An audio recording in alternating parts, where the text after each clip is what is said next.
Morning, good morning, good morning.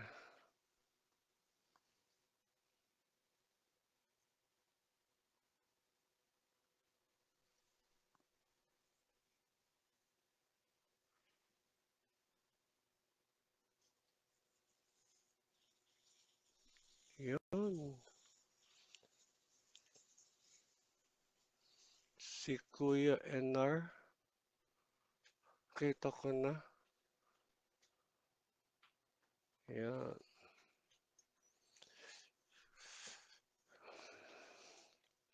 Morning, Kuya NR.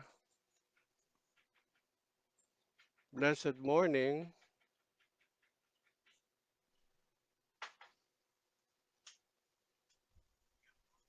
Yun.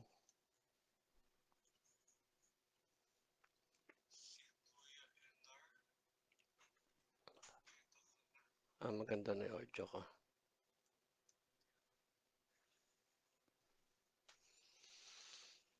Hmm. Good morning, Kuya Emil.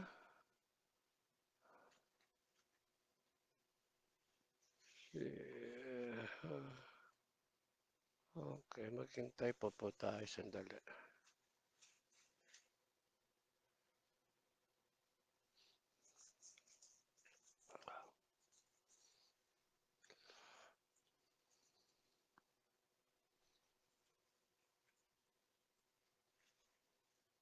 Two minutes, it's all right. Time check, 6:01. So maghintay pa po tayo ng mga 2 minutes. Ano pa naman. Iingat po yung mga aalis, yung mga papasok. Ingat po sa inyong biyahe and nawa ang araw natin ay maging maayos at mapayapa sa buong maghapon. Morning, Ate Melanie.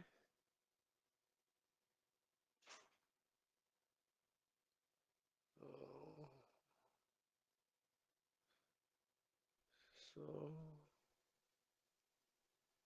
mhm, five comments. 6:02, 100 minutes. So, hintay pa po tayo sandali. 6:03 in the morning. Good morning, Ate Emma. Good morning po sa lahat na nakikinig.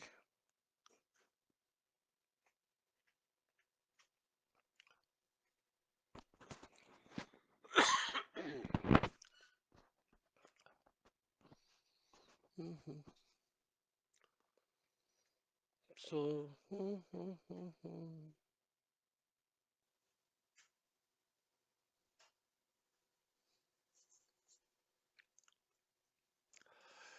it's how many days? Oh, more than 1 week na lang. Magpapasko na po.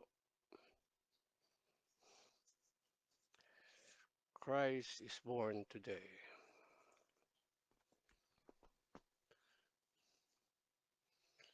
So, 6:01,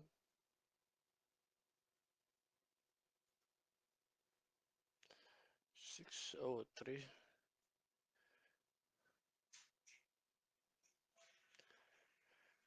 3 viewers, 6 comments. Okay, siguro po, it's about time for us to start our morning devotion. And if you already watching me live, I will highly recommend to greet everyone on our chat box. Ate Vanji, good morning po. So it's a blessing.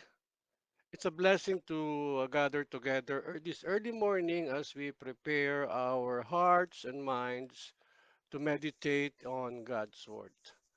And before we start, let's offer a short prayer.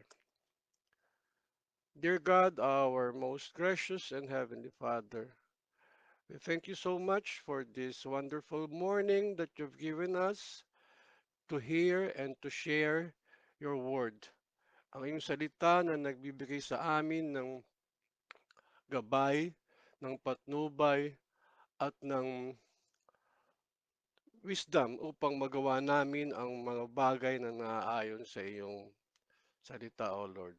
Patuloy po ang paghingi namin ng wisdom and understanding sa pag-aaral namin ngayong umaga. Kayo po ang mag-lead sa amin, ituro ang mga bagay na nais niyong ipabatid sa amin ngayong umaga, Lord. Gabayan mo po ang iyong lingkod upang sa gayon ay maging napayapa at maayos ang aming pag-aaral at pakikipag-usap sa inyo ngayong umaga. Maraming maraming salamat po, O Diyos. In Jesus' name we pray. Amen and amen. Good morning, Ate Dolores. Now, nasa Book of Revelation na po tayo. Actually, nasa chapter 8 na po tayo ng Book of Revelation. And the Book of Revelation consists of 22 chapters. And this book is one of the most complex and symbolic books in the Bible. Kaya madami nga nagsasabi na napakahirap intindihin ito. Yung napapansin ko nga yung mga nag-previous devotions and they feel the same. Yung iba nga ayaw talagang basahin ito probably because of fear and anxiety. Kasi nga judgment day na. Kakaroon ng difficulty in understanding kasi nga may mga apocalyptic symbols, metaphors, and numerology. Kagaya ng seven seals, trumpets, and others. Pero sa chapter 1, may sinabi si John sa atin. Tingnan po natin sa chapter 1 ng Revelation verse 3. God blesses the one who reads the words of this prophecy to the church, and he blesses all who listens to its message and obey what it says, for the time is near. So yun, no, napakaganda. Pinagpala ang bumabasa nito. Kaya patuloy natin yung ating pagbasa at saka yung ating pag-aaral. Rewind po muna tayo. Since sa chapter 8 tayo, let's go back to chapter 5. Sa chapter 5, na-introduce yung scroll.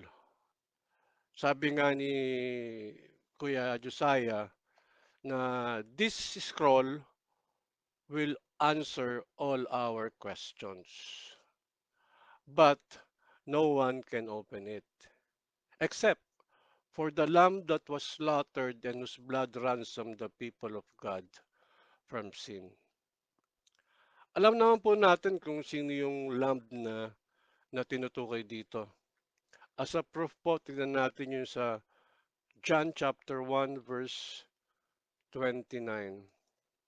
Sabi po dito. The next day, John saw Jesus coming toward him and said, Look, the Lamb of God who takes away the sin of the world. So wala nang iba na ang Lamb na tinutukoy po dito ay ang ating Panginoong Jesus. Sa chapter 6 naman po, makikita natin dito yung, yung scroll, may anim na seal, ay pito pala yun. And dito sa chapter 6, binuksan po yung anim na seal was broken. And alam natin kung ano nangyari nung binuksan tong mga seal na to. And alam natin kung ano nakita ni John dito eh. Sa chapter 7, prevented the opening of the seventh seal until the seal of God was placed to his servant.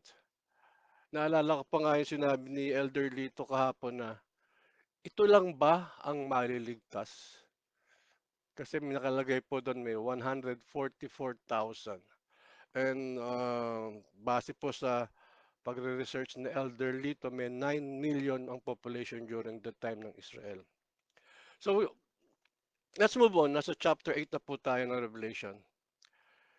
Ito po yung pagbubukas ng seventh seal, yung kapitong selyo dun sa scroll. This seventh seal marks the significant moment in the unfolding judgment of the world. The silence in heaven and the sounding of trumpets. So ang title po ng devotion ko ngayon is The Silence and Sound of God's Sovereignty. Chapter 8 has two parts.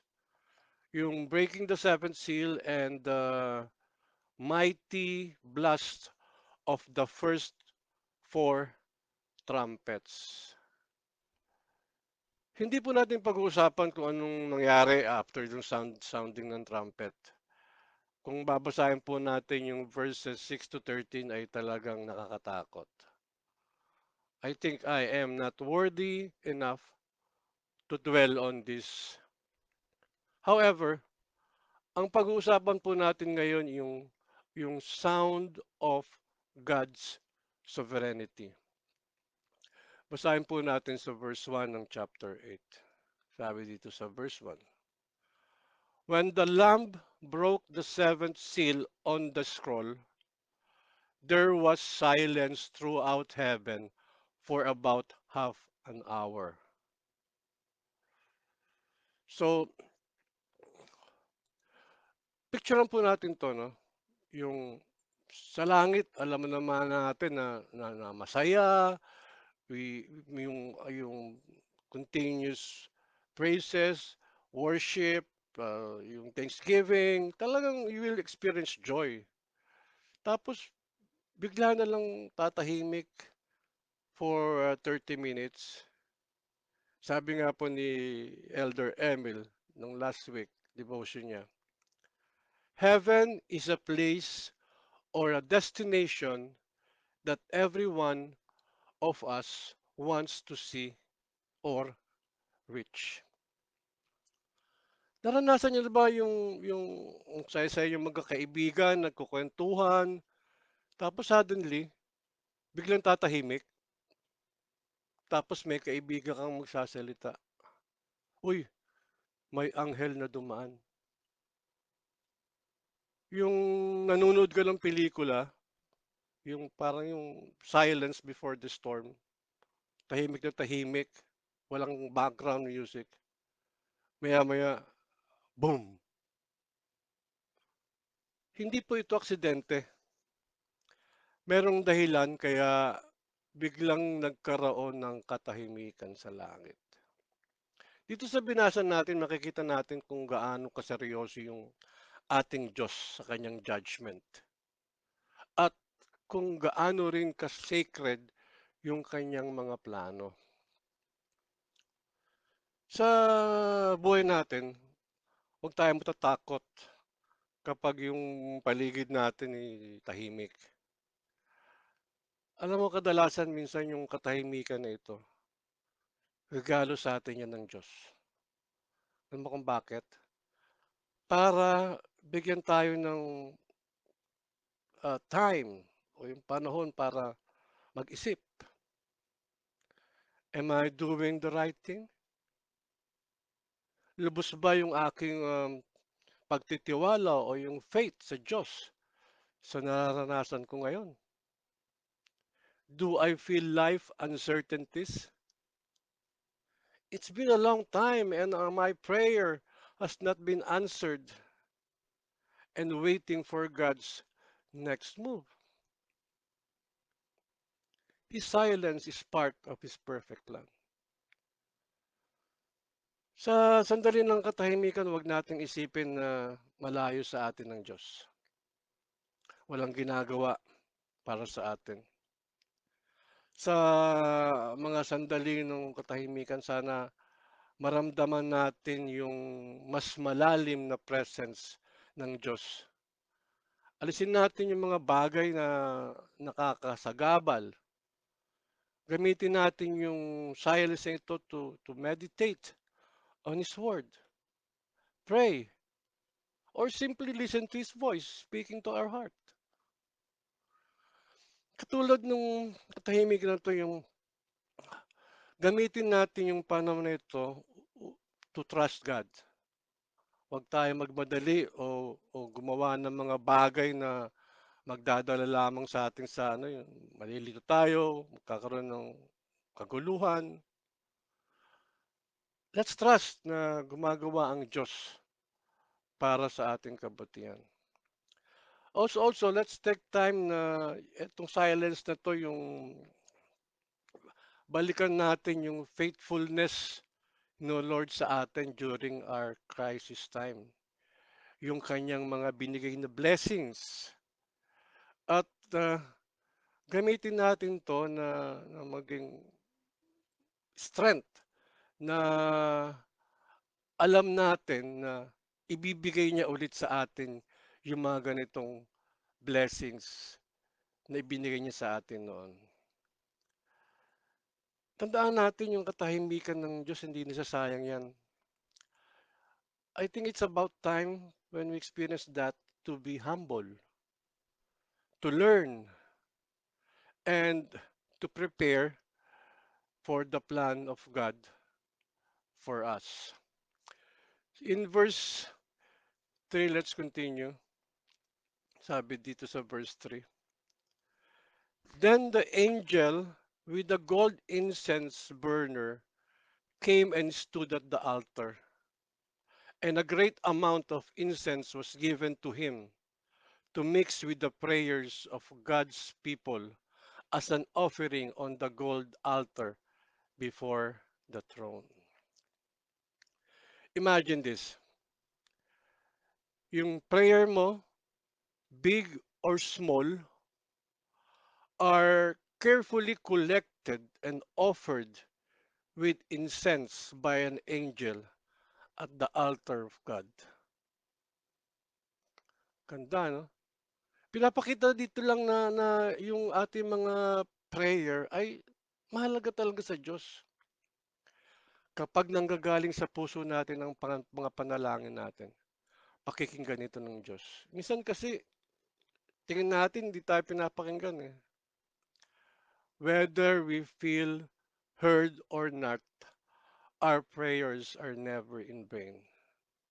They matter to Him because they came from our hearts, seeking His will. Kahit na simpleng panalangin ay mahalaga sa Diyos, magtiwala ka na maririnig niya yan. Naririnig niya ang bawat isang panalangin natin. All we have to do is be patient, for His plans are always good. True prayer aligns our hearts with God's will. Let's go of our personal agendas and trust Him to act according to His plan for our own good. Prayer is not about it's not just about asking. It's about connecting deeply with God.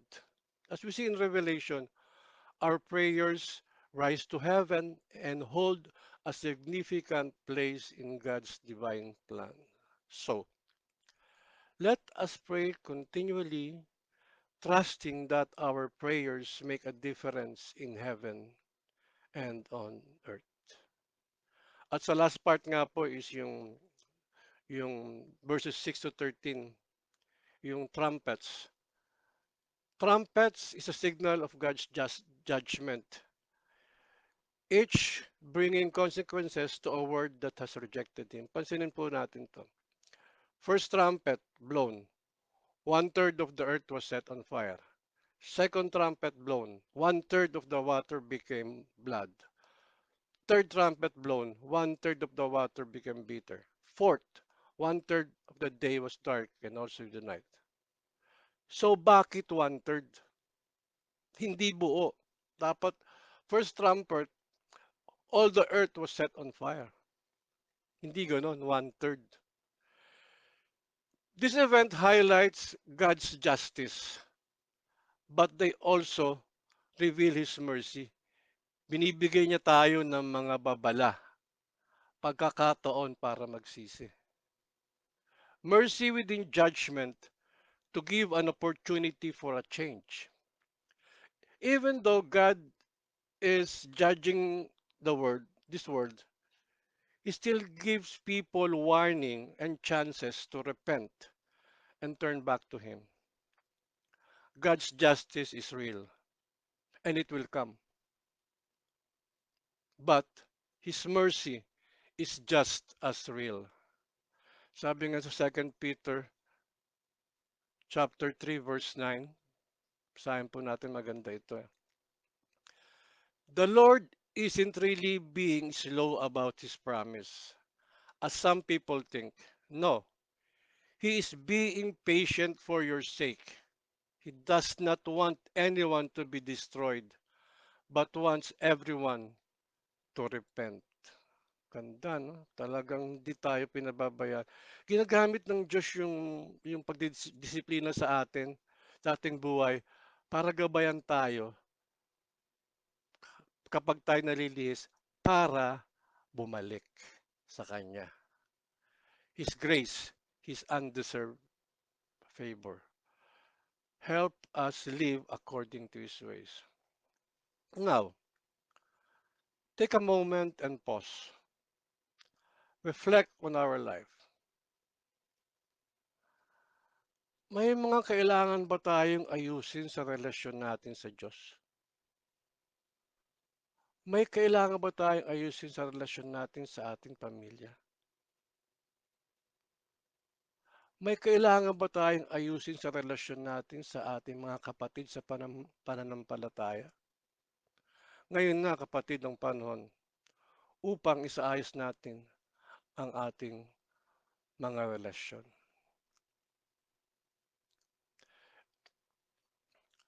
And for our reflection today, how can we embrace silence?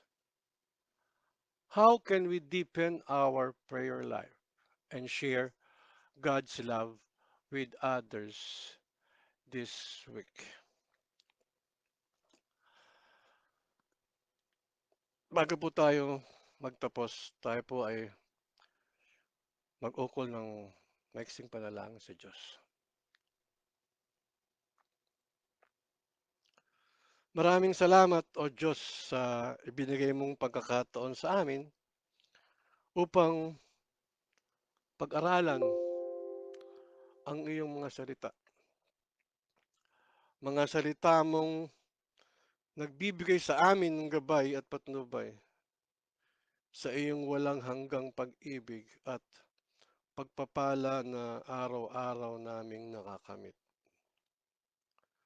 Maraming salamat din po, O Diyos, sa mga oras na ibinigay mo sa amin upang ipakita sa amin ang ibig sabihin ng katahimikan sa langit na ipinahayag mo sa aming pag-aaral. Sa aming pagdududa, sa aming paghihintay, gabayan mo po kami upang patuloy na magtiwala sa iyo. Alam namin na ang iyong plano ay laging para sa aming kabutihan. Sa mga oras ng katahimikan, tulungan mo po kaming maramdaman ang iyong mas malalim na presensya sa pamamagitan ng aming mga panalangin at pag-aalala ng mga kabutihang ibinigay mo sa amin, ang mga blessing na pinagkaloob mo sa amin kahit hindi namin ito deserve. We also thank you for the gift of your grace and forgiveness. Thank you for hearing our prayers, no matter how big or small. Patuloy na gabay ang hinihingi namin upang maipagpatuloy namin ang paglilingkod sa inyo ng tapat at maipakita namin sa ibang tao ang iyong pagmamahal, O Lord.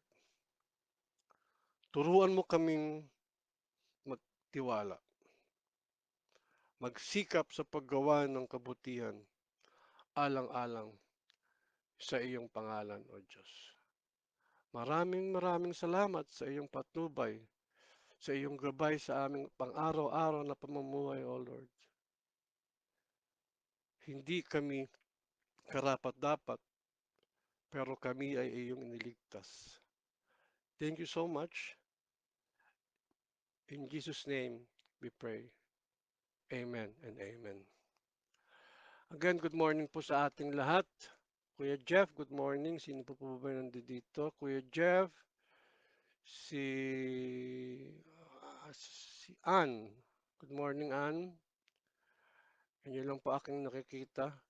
And before we end, I hope and pray that we will show compassion and love within this week as we go on with our work, study, and in our daily activities.